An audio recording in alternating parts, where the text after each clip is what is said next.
Alright, this is going to be a video of this 52-inch Hampton Bay brand Redington IV ceiling fan that I got at my local Habitat Restore.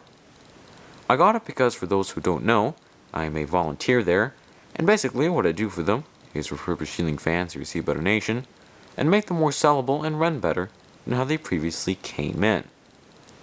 And just for anyone who's wondering, Hampton Bay is a Home Depot brand that makes all kinds of furnishings for around the house, but mainly focuses on fans and lighting. To actually make these ceiling fans for them, they chose a number of different manufacturers over different periods of time. This one is actually made by King of Fans, just like a lot of their more popular models. Now, without any further ado, I'm actually going to demonstrate it and begin with the light kit.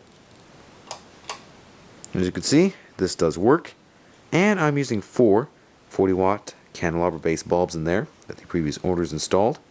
And the reason I'm not using energy-saving compact fluorescents is because I didn't have 4 matching ones that were candelabra base. So these will have to do for now. Anyway, I'll turn that off. Now I'm going to show the fan running and begin with the very highest speed.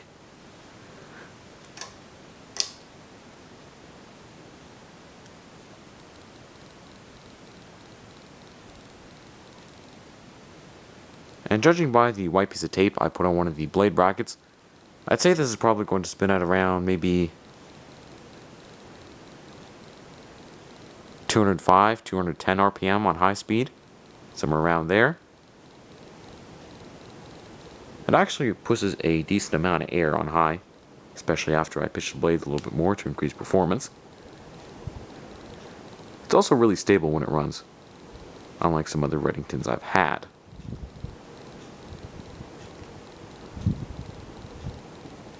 Next, for medium,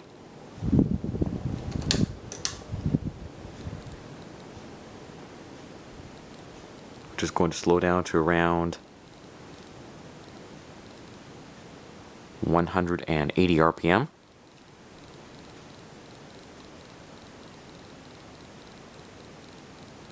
Somewhere around there.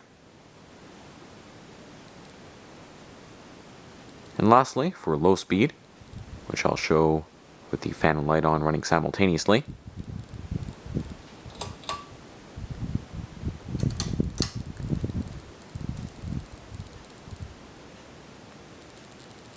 This is going to spin at about 90 RPM. Anyways, I'll turn everything off now. Stop the moving blades. And I'm going to be discussing some general information on the fan. The Redington was actually sold in Canada up until 2013, when it was discontinued sometime in March. I actually happen to have the original display model from Home Depot, and I would make a video of that one. However, it wobbles insanely when it runs, and this was in a lot better condition, so I decided to make a video of this instead. Also, the Redington did include a remote control in the box, and this one actually did provide that. However, I decided to install it without because it has pull chains, and that's personally my preferred method of control, at least for my purposes.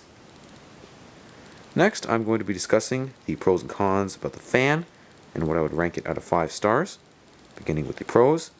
I really like the look of the Redington fan. It's kind of a blend of 90s contemporary and also kind of a modern 2000s style with the spotlights. Also, it is pretty versatile because the blades are reversible. One side is just plain gloss black, the other is rosewood, even though you can't really see it too well. I am using the rosewood side because I prefer the look of that over black in my opinion. Also, it could be downward or flush mounted. Previous owners decided to flush mount it.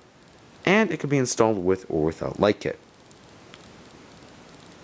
Also, for a Hampton Bay fan of its age, considering it's from 2009, I actually find the metal parts to be pretty good quality, and considering it only has a 153/8 motor, it does move a surprisingly good amount of air, and is also surprisingly quiet when it runs.